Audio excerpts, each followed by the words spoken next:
Hi, my name is Jennifer Claro, and I work as the director of the Cameron Senior Center. And I am glad to be hosting the show at the Cameron. And today, our special guest and my fellow colleague is Nicole Lavalette, the Town Community Wellness Coordinator. Good morning. Good morning. Thank you for having me, Jennifer. You are welcome.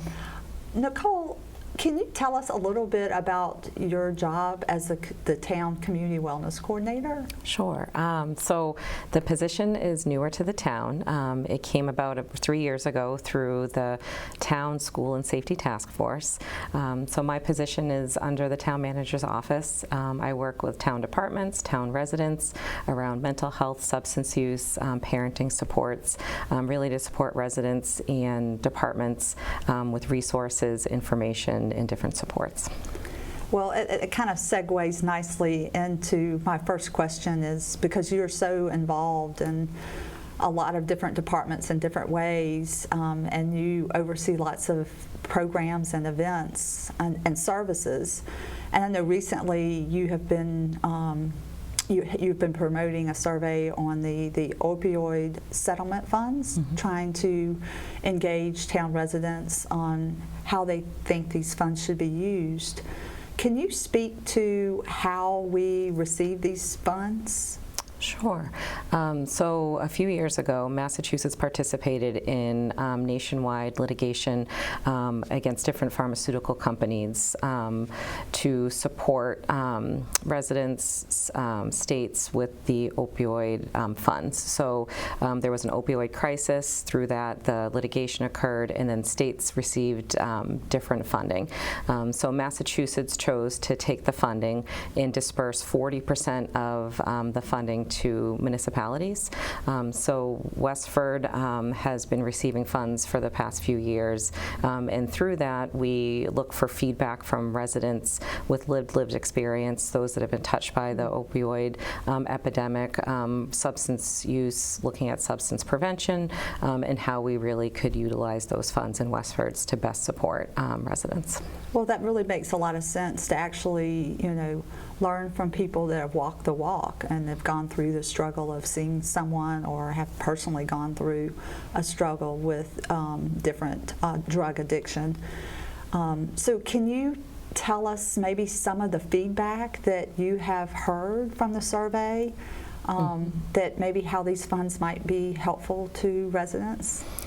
Sure. There's the state, every state did a little bit different, but Massachusetts has put together essentially how the funds can be used. So there's 7 areas that the funds can be used, and through the survey we've kind of guided residents to the different areas the funds can be utilized, and then however they'd like to provide feedback in addition. We've done the survey twice now, has been around prevention.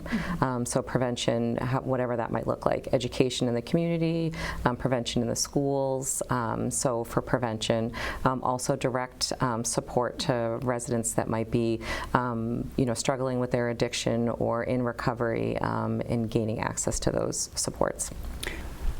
Would that include something like transportation to like a counseling session, or assistance with kind of getting back on your feet financially? Or would that be something that would be considered a support?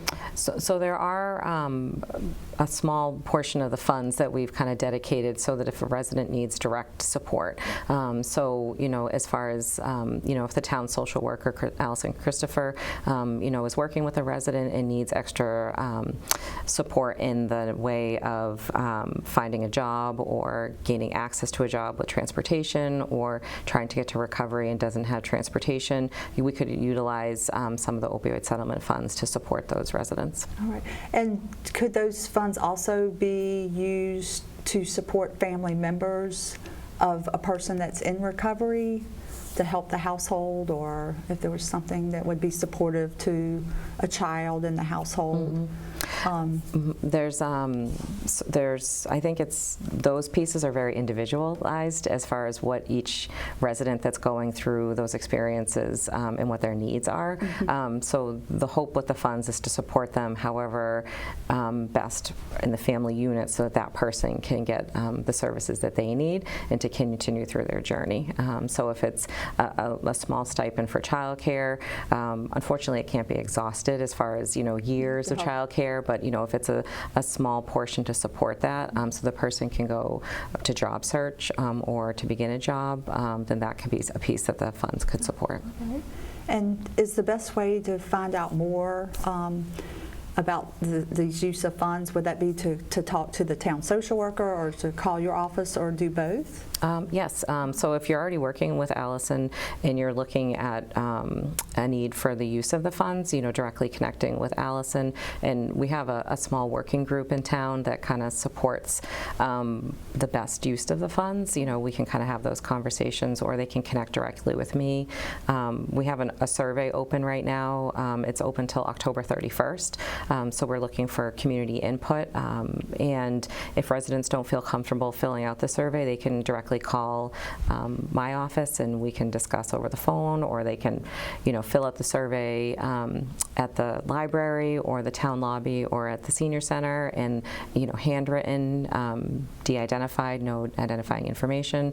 Unless they'd directly like to talk to us, then giving us their information would be helpful. Well, I must attest to all the different ways that you can participate in the survey, because I know you were at the senior center last week at a busy time, and you were actually talking to residents as well as they were filling out the survey. And I think I even remember you, one person said they just didn't want to fill out the survey, and you actually worked with them and just notated what they said, and the survey was done. So I just think it's a great way to figure out the vast ways that these funds can be helpful to people in different ways. So, I appreciate your effort in getting that survey out and letting lots of people have input.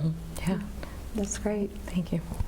And another endeavor that I know you've just been successful in reestablishing is the mobile clinician position. And I was just wondering if you could tell residents a little bit about the mobile clinician, because I think that's back and is available as a service. So.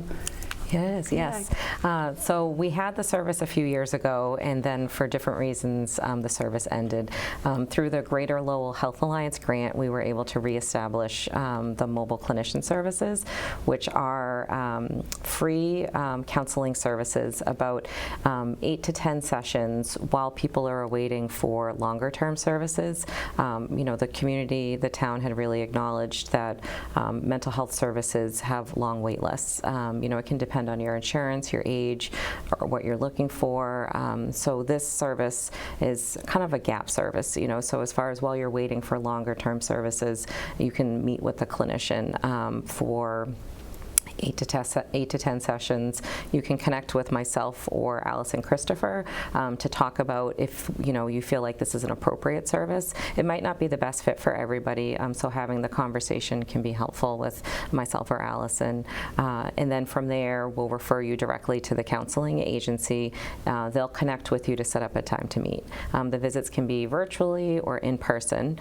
Typically, the in-person visits happen in a town building or a school if you're a child, and then from there we'll try to connect you. If you're not on a wait list, we will try to connect you with longer term services. And again, this service is a free service? It is a free service, so we aren't billing insurance at this time because of the Greater Lowell Health Alliance grant. Oh, great.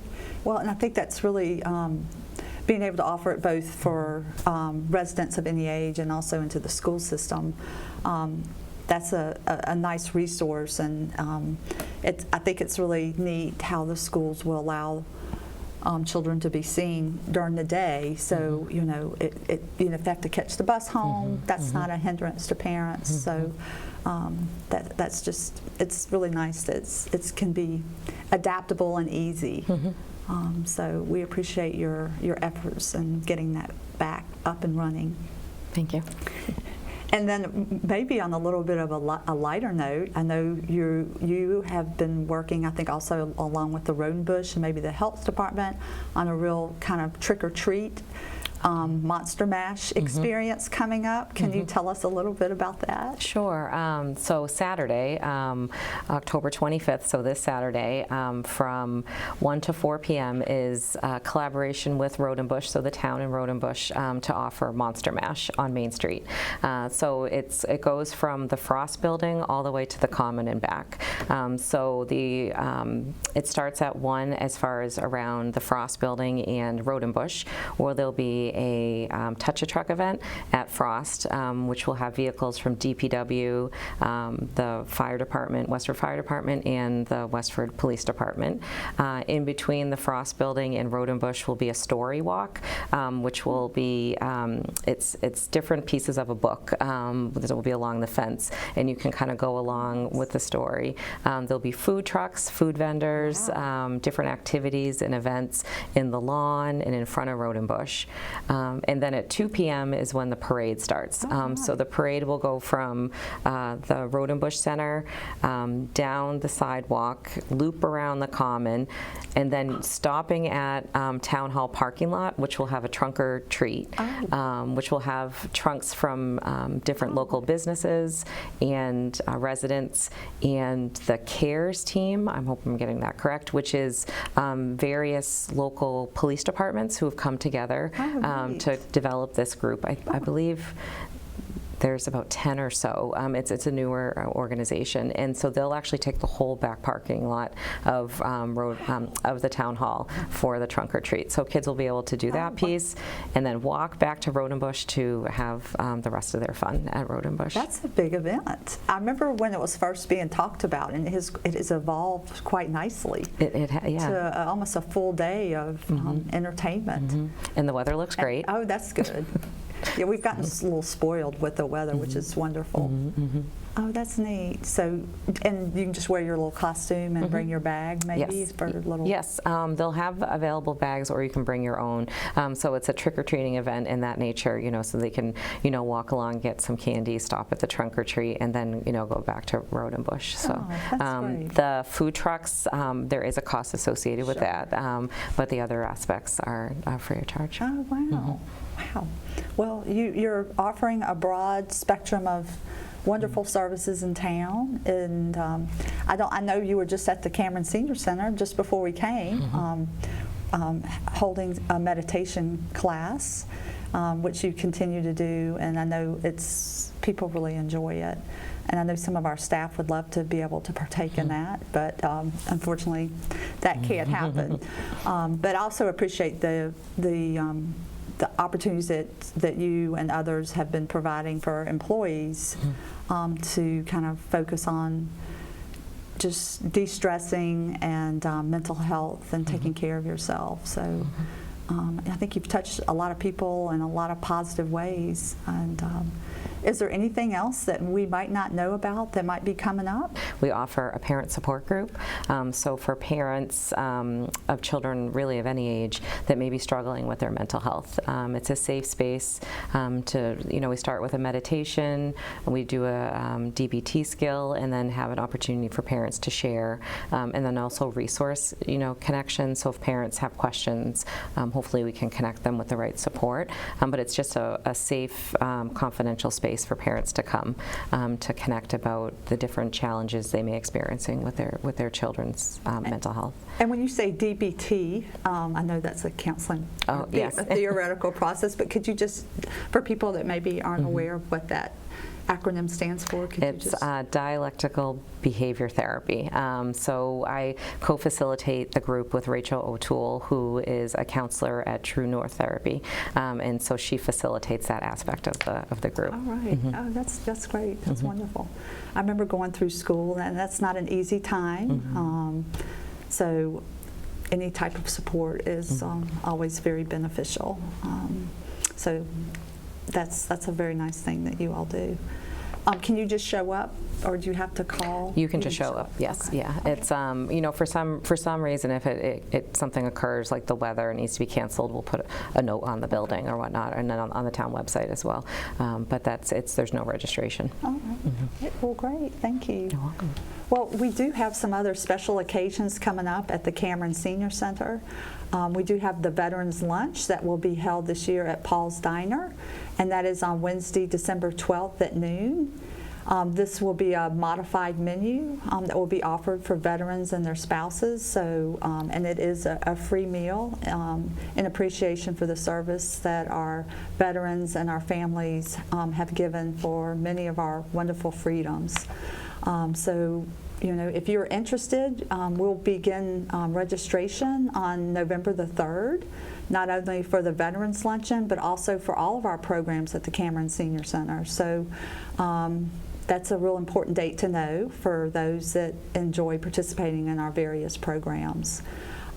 We'd also just like to thank our sponsors for the Veterans Luncheon, which includes Westford Remembers, Westford House, and the Westford Fund, which is supported by Patty Mason, so we appreciate that's all of those supports, and we also the Friends of the Cameron Senior Center. So those different organizations are making this a free and special event. So thank you for your generosity. Also, speaking of the Friends of the Cameron Senior Center, one of the very important aspects that they provide for the Cameron Senior Center is they are our fiscal fundraising arm, and they currently have a fundraiser going on, which they are selling holiday gift cards. So if you are looking for a gift card, and you want to support a wonderful organization that supports the different programs and services at the Cameron Senior Center, as well as they help older adults in town in financial crisis, please consider buying your gift cards at the Cameron Senior Center. We have a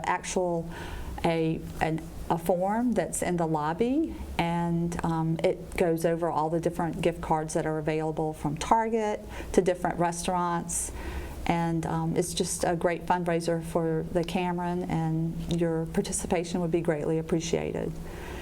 And then on the other hand, with the Friends fundraiser, we are fortunate to actually have a special free event that the Friends of the Cameron Senior Center will be providing on Friday, November the 14th. It will feature Tony Finch, who was a former lead vocalist for the Platters, and I have heard him when I was the former director at the Marlboro Senior Center.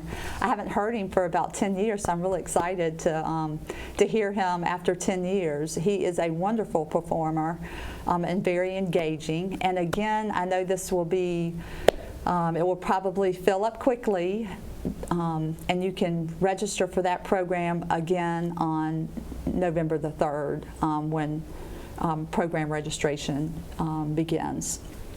So lots of fun stuff coming up at the Cameron, and lots of fun stuff coming up that's being offered through our community wellness coordinator and many of her collaborators. So come and join us, and thanks for joining us today at the Cameron.